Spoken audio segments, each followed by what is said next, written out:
కబూతర్ జా జా జా కబూతర్ జా జా జా పావురమా పో పో పో పావురమా పో పో పో పో పో పోయిందా ఉన్నదా అయితే అసలు ముచ్చట ఏంటిదంటే మళ్ళా మనము రన్నింగ్ పోటీలు చూసినాం, కార్ల రేసింగులు కూడా ఎరికే, మేకల ఉరుకుడ పోటీలు చూసినాం, కుక్కల పోటీలు కూడా ఉన్నాయి, కోళ్ళ పందాలు కూడా నడుస్తుంటాయి కదా. కానీ ఇప్పుడు పావురాల రేసింగ్ చూసినరా నల్ల మీరెన్నడన్నా చూడలేదు కదా. పాండ్రి మరి నారాయణపేట జిల్లాకు పోదాం, చూసేసొద్దాం, జల్దిన రాన్రి. ధన్వాడలనొల్లా అగో ఇండ్లనే పావురాలున్నాయి. ఇక ఇప్పుడు వీటి నడమ రేసింగ్ పోటీలు ఉంటాయి అన్నట్టు. ఒకటి కాదు రెండు కాదు 250 పావురాలు ఈ రేసింగ్ పోటీలల్లా పాలు పంచుకున్నాయి. ఏ పావురం గెలిస్తే వాటికి పుట్నాలు, జొన్నలు, మక్కలు ఇవి ఎక్కువ పెడతారు కావచ్చు. మరి రేసింగ్ చాలు చేస్తాను, చూద్దాం రాన్రి మరి. స్టార్ట్ అయ్యి అన్న, టైం అవుతుంది ఇక.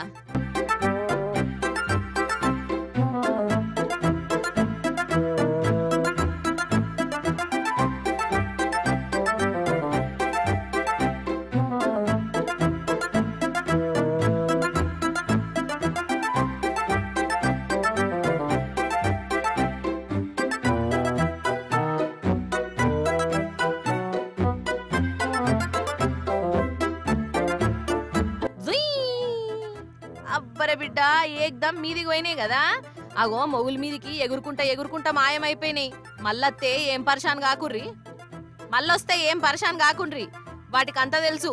ఇట్లా ధన్వాడ నుంచి ఆంధ్రలో ఉన్న హిందూపురం దాకా 300 కిలోమీటర్ల రేసింగ్ నడిచింది. ఇక ఇట్లా పోటీలల్లా పాలు పంచుకొని 2-3 గంటలల్లా మళ్ళా మర్రత్తాయి. అంత బరాబరే గాని మరి ఏం పావురం ఫస్ట్ పోయింది, ఏ పావురం గెలిచింది అన్నది ఎట్లా తెలవాలే? అన్ని ఒక్క తీర్లనే ఉండే, గుంపు గుంపుగా పోయినాయే, ఎట్లా ఏర్పడుతుంది అని అనుమానపడేరు. అగో వీటి కాలుకు ఇగో ఈ తాడుగట్టిరు చూడు, దీన్ని జియో ట్యాగింగ్ అంటారు. ఇక వీటికి స్పెషల్ నంబర్లు కూడా ఇచ్చిర్రు.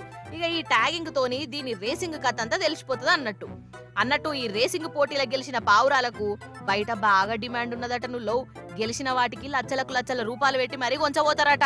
అది కథ.